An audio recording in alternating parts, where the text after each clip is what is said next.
right, let's talk a little bit about the market. If I'm in the grocery store with you and I say, how's the market? What do you say? Outstanding. That's what people say. That sounds like a sales pitch if I've ever heard it. Come on, give me some meat. How's the market? Either one. I'm just trying to get a good feel for the market. As far as what information are you getting a feel for when you sell your house? I've been watching the news. It doesn't look good. Okay. That's one Come on, hit it fast. That's one perspective, but let me tell you something. This is the best time to buy a house. Interest rates, you're probably talking about that. And if you can buy it low and refinance it, no one has a crystal ball, but if you get to refinance it and you got it at the price you wanted, what you want to do? Possibly. Okay, let's sit down and talk. Let's have And some, let's sit over let's have a chai. Yes. Right. I stole this line from Cody Gibson, who did Bold, and he used the line, it's an interesting market. What we thought would be up is down, and what we thought was down is up. And you go, what the heck did you just say? Well, let's go to the market, right? Let's go and look at it. So here's what I do. I look at our area around us, right? Include a little bit of Fort Bend, a little bit of Houston, and I just go off some MLS. And I'm just taking a year snapshot because very clear what we believe when interest rates rise, what typically happens? What also rises? What else rises? When money is more expensive to get, what normally rises? Inventory. Inventory normally rises in a normal shift, meaning never any shift that we go through, economy is the same. This is what the story is. So if you look at it, I'm just going to give some snapshots. I'll go bigger. When I go bigger, I just look at Fort Bend County, and then I'll hone in Sugar Land, I'll hone in Richmond, and I'll hone in on Missouri City, because those are the areas that we serve. I know some of you do this, we can get data on it, but we are a market center that sits in Sugar Land, Texas. So we're going to get as hyper local as we can in the area, but it's really telling the same story. And it's the same story nationally as well. What is really weird, our inventory is extremely tight, right? So that's why we go over this area. So if you look at, this is all of our Fort Bend area, right? May of 22 last year, our supply was 1.8. And if you fast forward today, it's 1.9. 1.9 months of inventory. What does that mean when we say supply of inventory? Yeah, theoretically, everything was, no new markets would come, houses would come on the market. This is all properties. We would be gone in less than 2 months. That's called a what market?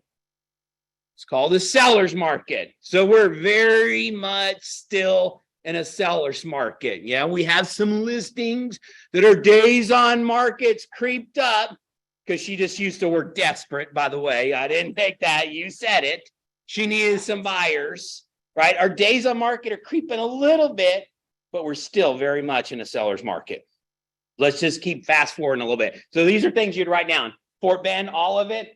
Last May was 1.8. It's 1.9. Still got a lack of inventory. We thought that would have gone up because of what's going on in our economy. It's not. There's factors for that. We'll talk about that. Okay. If you look at, this is still Fort Bend. Once again, right? There is some more, but see how it trends and we feel a little bit over time. But if we just go May to May, slight increase what we have for sale, but we have a slight decrease in sales. What does that mean is, with the lack of inventory and things have been picking true, our sales are, the number of sales are down. That's what you're feeling, right? That's where the available income is not as much. We just don't have as many sales. It was tight last year. Sometimes it's even a little bit tighter in our number of sales. That's going to continue through the rest of the year. It's going to be a highly competitive market. We're not going to just all of a sudden have a whole bunch of sales. But you're kind of seeing, this is Fort Bend. Okay, so we jump ahead. We go to Sugar Land, right? Sugar Land had, this is all properties, by the way, had 1.2, and now we're at 1.1. What's the difference about Sugar Land and other pockets if we can compare Missouri City to Richmond? What's the difference? Come on. What's the difference between Richmond and Missouri City when it comes to inventory? What do we not have in Sugar Land? We don't have new construction. Stop it. This is that. We don't have new construction, right? And when new construction hits the market, does that have an impact on resale? Yes. If you were to sit here and talk to Kimbra, who sells in Pecan Grove, or anyone else, the new properties in Harvest Green, it does have an impact of resale. But Sugar Land there's really, because we're kind of locked out, there's really not much opportunity. There can be little pockets you don't compete with. So you're feeling it even more in Sugar Land. If you jump ahead to, we're saying the slightest change, right? So here's Sugar Land. It actually has, right, less properties for sale than it did a year ago, which means it has less under contract and less sales, even tighter. Yay. Now, here's what I want you to hear this statement. This season we're in is going to be difficult, and we're in a difficult season, but I'm going to couple that with, and that should be good news. Why? Right? Because in it becomes an opportunity, because if you can focus on simple things and articulate it in a way and bring your skill, you're going to be able to pass people up. And I don't care if this is your first day in real estate or your 40th. This should be good news. Is it going to be work? 100%. Didn't say it wasn't going to be work. I'm not sugarcoating that. Okay. So we go to, this is Richmond. It went 1.5 to 1.8. Once again, all properties, you feel a little bit of slight increase in the inventory, but we're also dealing with new construction. Are they building a lot of homes in Richmond right now? Fast as they can build them, because they're still in demand, because we just don't have a lot of inventory. For sale is up. Under contract, though, is down the slightest. We still just don't have enough product along the way. And yes, things are tighter. We had a pool of buyers with raise of interest rates and available money. It does make it a little bit tighter. Let's keep going.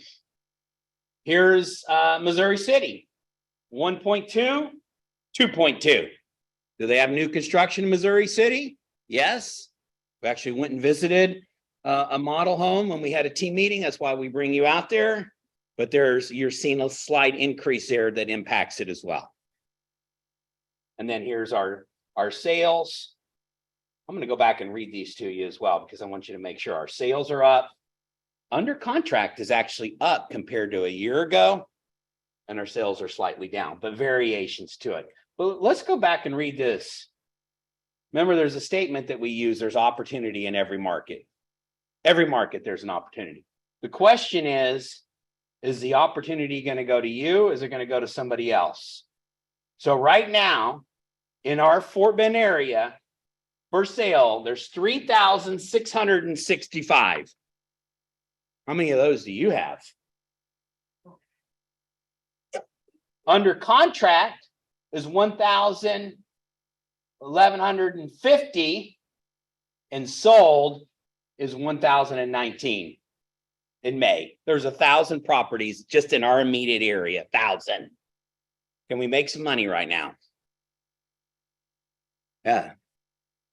Depends, and it depends on what do you want to do, because people still need to do it. Because what always dictates a real estate need? Huh? Okay, yeah, life changes. Give us, he said the 5 Ds. Tell us what the 5 Ds are. Divorce is one of them, right? You're one of the spouses doesn't come home and go, I'm really ready to divorce you, but I'm gonna wait till the market gets better. It doesn't happen. When it's done, and you need to move. What else? Death. Yes, that is a life change. If there's an impact to somebody in the household, it needs to change, right? The market doesn't. What else? Huh? Dependents, your children, right? Things move, you need to expand your house. Maybe it's a school district they want to get to for kindergarten. Maybe it's the opposite. They move away and they right? Downside is one of them, right? Downsize. Just, hey, you can, right? Now there's a little bit of a catch on a downside that you have to work through. Oh, and they have to finance, right? They don't have cash. But if I'm looking at downside, what's going to be my first objection? Okay, where am I going to move? Because there's a lack of inventory. And what else? Yeah, interest rates. Right now, I got a 2.75, and you want me to give that up to go into a 6? So how do you articulate and move through it? You just go to motivation. Maybe it really doesn't make sense right now. Or maybe you move now, get the most you can for your property, and then if we need to, we'll refinance later. And the likelihood of you getting an interest rate 3 or below in some of our lifetimes, I'm not looking at anybody specifically, you might not ever see again. I'm almost turning 50, so you could say right back at you, Chad, right? But look at the opportunity that's out there. There's plenty of opportunity. 148 sold properties in Sugar Land. How many of those did you get? Not enough. That's what you can say. This office as well. Richmond, 264 in May. Missouri City, 154. We need to sell more homes in Missouri City, by the way. All right, here's another, this is one thing I looked at. This is the Sugar Land area, by the way, when I look at it, because this is the market center we sit at. So when we operate Keller Williams franchises, we're after one thing, because everything would do it is market share, right? So market share is a leader. We're number 1 in market share in Sugar Land and Richmond. I cannot say that about Missouri City. We need to go, right? Yeah, this is not an easy fact, but just so you know, in this area, nobody sells more real estate than Keller Williams, right? Nobody sells more real estate. I share that all with you. Of all of that, we have 8.8% of the volume. We have opportunity to go get more. 8.8. We're at 30, we'd say we're crushing it. But 8.8, we have opportunity to go and sell. There's enough opportunity out there for all of us. And that's the number that I really want you guys to think about is where's the opportunity where you're going to go. So I go to this book. It's called The Shift Book. Have you read it? No. Yes. I read it. It constantly sits on my desk because the absolute brilliance that comes in here by studying top producers, challenging tough and difficult times, or whatever time you want to put to it. We use the word difficult. That's an interpretation, right? I got my license in 2007 and got into real estate, and I had a very productive first year of real estate.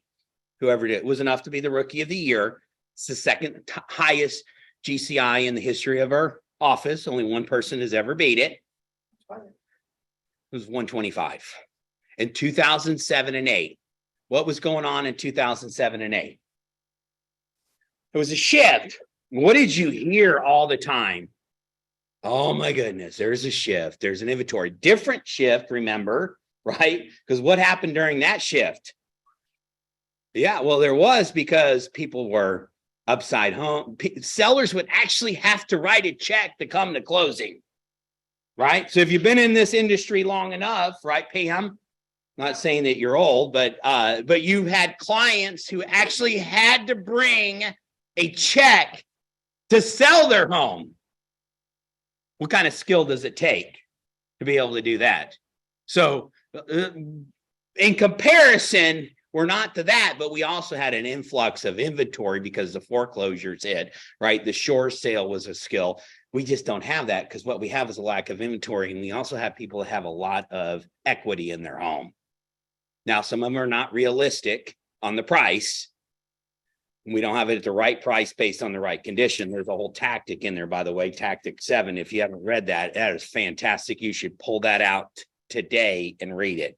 But I like to read a few things from here because I love the way that this is articulated. And I'm going to find some of my favorite. It says, let's be clear. There's nothing that says that an agent cannot thrive in any of these markets. This is an opportunity to thrive. In fact, we have known and worked with many agents who have had their best years in a market just like this. It doesn't matter if it's your first day here or your 40th, this can be the very best year Because when you gain market share, and we'll take more, when everything returns to whatever state we're going to say it returns to, when you gain market share, you never give it up. If you lose market share, you don't get it back. Yes. So, question. Yes. So the people who have purchased in these recent markets in what we'll call inflated market, and they have to sell now within a year or two. Yeah.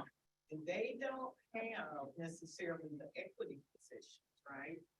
Do you think now is a time when we really need to be looking at educating our team on the short sale alternative in case we move into that space? Here's what I'm hearing from economists. There're going to be a slight adjustment on price, but not a lot.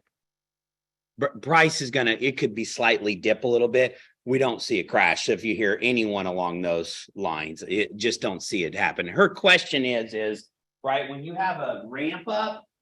Now, if I'm sitting here talking this class in Austin, Texas, this would be a different conversation. Why?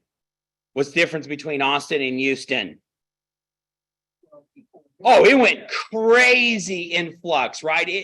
Since when COVID started to where it is now, the percentage of increase was off the charts. That will adjust some, or if you're in other markets that are moving like that. Houston, we've had a steady increase, same as we did there. Nothing that we thought was really unusual. We're still a really affordable place to live in, right? So if you go back here, right, let's look at historical data, if you can see this or not. If you went back to like 2006, hold on, let me go back here. Let's say it's 2000. We can't even afford a marker running tight here. I'm kidding. Time I grab one. Let's say it's 2000, right? And our market went like this. In some crazy markets, the percentage was higher. And then you hit, let's just call it 2006. And then we had a dip. And then we went back up here. What LaDonna is saying is if you had people that bought here, they're the one, and then need to turn around, and they're the ones that felt it. And they were the ones that had to bring a check to a closing. Are we going to have this? It might be slight. There's just going to be a short window in Houston. It could, but nothing that I would say, let's prepare for that. That's coming. Remember, I don't have a crystal ball. All I can do is read and research things. But you didn't feel sorry for the person who bought here and then got here. They would say, oh, much, I lost so much on my property. You're like, did you sell? No. Oh, you mean just on your piece of paper you lost money? You really didn't feel it. You only feel it until you need to sell, i.e. a life change. So if somebody buys a home in 12 months, they need to turn around and sell it today. Could there be an impact? 100%. That's why you sit there and have high-level consultations and they go, hey, I want to buy. Okay, is there anything unexpected that show up in your world, your job, relocation you can have? Well, there is a chance I could be relocated in 12 months. And you go, this would be one of these times it's a fiduciary and going, yes, we could get you in a property, but let's make sure this is the right decision for you. We might want to rent, or unless you want to buy it and turn around and rent it, it could be an investment property. But the media loves these stories, by the way. Love those stories. They'll find them and tell them and yell them out. Right? So your job is to educate. We need more listings. Have we said that? We need more listings. We don't have enough. Turn to your neighbor and go, you need more listings. This is where you interact. To look at them and tell them, even you need more lists. Yes, you need more listings because if you control the listings, you control the game. We need more listings. This is funny. I wrote this years and years ago in my book on what I needed to do right now from a class in the business. 7 things. Want me to read them to you? You tell me if they still are consistent today. Number 1, reach out to past buyers. Reach out. Yes, LaDonna, you should be having really powerful conversations for your buyers that just bought. Want to know if things are changed, just giving you abreast of what's going on in the market. See still a lack of inventory. And yes, we see a rise with interest rates. It's a real unique market. Anything change in your world that we need to sit down and have a really good conversation. That's where Tanya said, sounds like you and I need to visit and really flesh this out. Number 2, Systematically communicate with people in your database. You say that every time, Chad. Yes. Get the flyer out, send it to your people and communicate with them. Number 3, engage your database. Follow up. When they reach out and they ask questions, the best thing you can do is the FU of the business. Follow up. It's not a bad word. I know some of you went. It's the follow up. Most sales and conversations are just with the follow up. Number 4, it says step up your farming efforts. Farming area means locate your geographical location that you're going to do. Either knock on it, but do it consistently and frequently over 12 months. Just don't, I knocked on that door one time and nothing happened. No, knock on that door one time every month for 12 years. I mean, 12 years would be great. For 12 months and see what happens. Knock on that door once a month for 12 years. What do you think your business would look like if you did enough of them? Consistency over time wins all the time. Number 5, shoot more videos. This is many, many, many years ago. I wrote this. Shoot more videos, social media. How are you doing on your videos? Some of the best videos are done right here. Anybody love to watch themselves on videos? How many of you like to look at yourself on the video? How many of you like to listen to the sound of your voice? Okay, so nobody likes it. So what do I tell you about shooting more videos? Get over it. It's the way you look and the way you sound. Just go. Just go. Ken, what's the guy in Orlando, the YouTuber? Remember him? Huh? Poizek, yes. Ken Poizek. He's a YouTube guy. If you go to his channel today, his YouTubes are fantastic. But he goes back and tells his story over time. And he's committed here to offering value, shooting videos, putting it on his channel, and he was going to do 1 per week. Do you know how many videos he had to shoot before his first lead came in? Huh? 88. 88 videos. For 88 weeks, he was consistent on shooting the videos, and it just 1 didn't come in. Actually, 3 came in. And he went, okay, now he knew he was doing traction. He had high quality. He was having good interaction along the way. But then he went, okay, this is really good. I need to do 2 a month, and I need to make sure I step up my quality. Went out and hired a production team. But it's every consistently. We need to shoot more videos and consistently. Number 6, double down on testimonials. Testimonials still a good thing? And 7 is save your money. Why would it say save your money? Why would we save our money?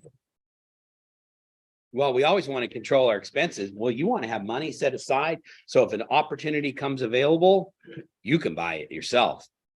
I know this market's going to be tight. The inventory's tight, but there's going to be opportunity that shows up for us. We should be excited about it. I will post these on the screen. We'll put them on maybe the KWSW25, and that way you have them at your disposal. You can use them if you want. Great diagrams and stuff in this book too, if you haven't read it. We have those available for you. I will charge you to buy one of those because it costs us, but they're at our fingertips. Okay, ahas, follow up. Shut up, Chad. That's enough. It's okay too. It doesn't hurt my feelings. I've been doing this long enough. Not that you guys don't matter, and yet, anybody have a thought? David? Yeah, I think with everything, it's all about perspective, right? Yep. Interest rates are historically still low. Oh, 100%. So interest rates for 16%. And so if we go back 30 years, I mean, 7% is the average. So I think give us perspective, we need to give them a new perspective on their thinking as to how interest rates are really high from the 2.3 or 2.4. Yeah, 100%. Yeah. Now we have to borrow more money than we did back there, and it's all just affordability and just having conversations. We're not going to trick somebody into doing something. But when's the best time to buy real estate? Do you believe that? Do you drink the water that you sell? Because I don't know about you, if I own a piece of property, every time I see something I was a part of and I went, you know what I always say? Wish I still own that. I wish I still own that. Well, I know you don't look back, but the lesson to me is the best time to plant a tree was 20 years ago or today. And that to that perspective of interest rates, it's just a cost of money. Does it make sense for you to now or it doesn't? And if the rate gets better, we can refinance. If it doesn't, okay, time's your friend. Time will always be over your friend because any dips, it continues to increase.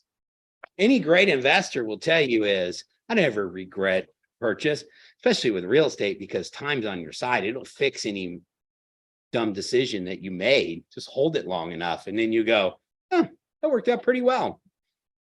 Okay. Any other thoughts? You're right, David. 16%. Yes, Pam. Don't be the news, don't listen to the media. Yeah. Give your clients, your buyers, your prospects, the numbers that come directly from MLS. Yeah. Or find sources that you can quote where you're not just saying that because you're a realtor. Yeah. And educate them, because the media only tells a small part of the story that usually twists the reality. Yeah. Because we're salespeople too. When we say, how's the market? And we say, fantastic. And I'm like, well, that's the salesperson answer. That's a good start. I'm a salesperson, right? Or I ask somebody, how's business outside of it? And they'll go, it's good. I said, is that the salesperson pitch or is it the real information? I don't know. Truly want to know, how's your business? And the same with real estate. No, tell me the truth. You have a kit. What should be up is down. What do you mean? Inventory. We thought inventory would have creeped up by now. And guess what? People still have money at their disposal. A lot. People have cash. There's cash buyers who are still coming in this market and they have stupid numbers. By the way, the cash that's in people's pocket is, it's a lot more than I think more than ever we've seen in the history of our company. There's reasons for that. We won't get into that today, but there's opportunity. Go find them. It's one conversation at a time. Go have powerful ones, but use data to help back it up.